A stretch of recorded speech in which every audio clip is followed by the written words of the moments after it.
আজিৰ ভিডিঅ'ৰ জৰিয়তে আমি এটি বিশেষ বিষয় লৈ আলোচনা কৰিম যেটো হল ইতিমধ্যে জুৱাকালি ডিডব্লিউএ পাবলিশ কৰা এটি নোটিছ আছিল যি নোটিছটোত আপোনালোকে দেখা পাব 6টা কৈ তথ্য আপোনালোকক আপলোড কৰিব দিছে অলৰেডি লিংক এক্টিভেট হৈছে আৰু এই লিংকত গৈ পেলাই আপোনালোকে 6টা মান ডকুমেন্টস সাবমিট কৰিব লাগিব তাৰ সময়সীমা দিয়া হৈছিল 11 পৰা 13 তাৰিখ মিডনাইট লৈকে তো এই দুটা দিনৰ ভিতৰত আপোনালোকে এই তথ্যখিনি ভৰাব দিছিলে কিন্তু ইয়াত আমি দেখা পালো বেছিভাগ প্ৰাৰ্থীয়ে কিন্তু সাবমিট কৰিব পৰা নাই তেওঁলোকৰ বিভিন্ন সমস্যা দেখা দিছে কিছুমানৰ মিসম্যাচ দেখুৱাইছে ইমেইল অৰ আপোনাৰ যেটো পাসওয়াৰ্ড বা ইমেইল আপোনালোকৰ যেটো মিসম্যাচ দেখুৱাই আছে সেই সন্দৰ্ভত আসলতে আপোনালোকে কি কৰিব লাগিব তো এইটো ভিডিওত আলোচনা কৰিম প্ৰথম পৰা হেকলৈ ভিডিওটো চাই যাব আৰু চেনেলটোত নতুনকৈ আহিলে নিশ্চয় সাবস্ক্ৰাইব কৰিব কাষত থকা বেল আইকনটো অপচনত ৰাখি দিয়ক কাৰণ শিক্ষামূলক চাকৰি সম্বন্ধীয় আৰু বিভিন্ন বাবদবিলাক এই চেনেলৰ জৰিয়তে আপোনালোকৰ মাজলৈ তুলি ধৰাৰ চেষ্টা কৰা হয় তো আহক আজিৰ মূল বিষয়টোলৈ তো বন্ধুসকল আপোনালোকে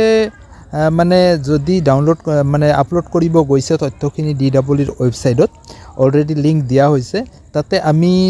খবৰ পোৱা মতে বা জনা মতে যিখিনি তথ্য লাভ কৰিলো তাৰ মাজত দেখা পালো ম্যাক্সিমাম প্ৰাৰ্থীয়ে তেখেতসকলে সম্পূৰ্ণ কৰিব পৰা নাই তেখেতসকলৰ এই যেটো তথ্য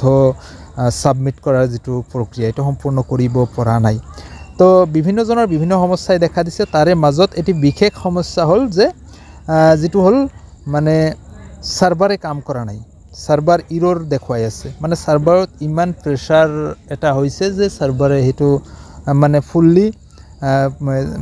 ৰিকভাৰি বা যে ফুললি আপোনালোকৰ কামখিনি কৰিব পৰা নাই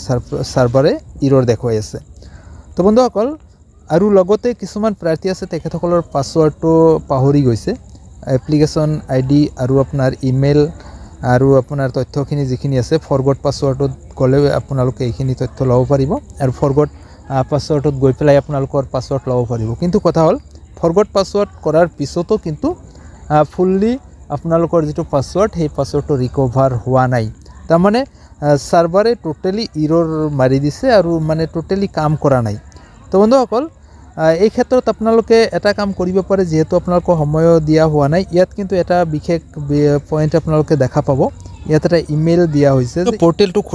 খুলিলে ইয়াত হেল্প ডেস্ক বুলি এটা অপচন আছে হেল্প ডেস্কত আপোনালোকে এটা ইমেইল দেখা পাব এই ইমেইলত আপোনালোকে আপোনালোকৰ সমস্যাখিনি জনাব পাৰে তো আপোনালোকৰ যিখিনি সমস্যা আপোনালোকে পাই আছে ইয়াতে চাব স্পষ্টকৈ উল্লেখ কৰিছে যে you may drop mail at ইয়াত ইমেইল আইডি দিয়া হৈছে for any query related to filling up application form other query will not be entertained মানে এইটো যেটো সাবমিশন এই সাবমিশন রিলেটেড যি কোনো ধৰণৰ কোয়েৰি আপোনালোকে ইয়াত মানে এই মেইলত আপোনালোকে মেইল কৰিব পাৰে তো বন্ধুসকল নিশ্চয়কৈ আপোনালোকে এই কামখিনি কৰক নিশ্চয় আপোনালোকৰ কাৰণে এটি মানে সুযোগ বা এটি ভাল অপচন আহি যাব তো বন্ধুসকল ভিডিওটো যিমান পাৰে শেয়াৰ কৰি দিব যাতে প্ৰত্যেকই এই কামখিনি কৰিব পাৰে আৰু লগতে আপোনালোকে যিমান পাৰে আপোনালোকৰ সমস্যাখিনি লিখি পেলাই এই মেইলত মেইল কৰি দিব পাৰে তো বন্ধুসকল এই ভিডিওটোৰ জৰিয়তে আপোনালোকক এই কথাখিনি জনোৱাৰ চেষ্টা কৰা হল ভাল পালে নিশ্চয় লাইক কৰিব যিমান পাৰে বন্ধু-বান্ধৱলৈ শেয়াৰ কৰিবলৈ নাপাহৰিব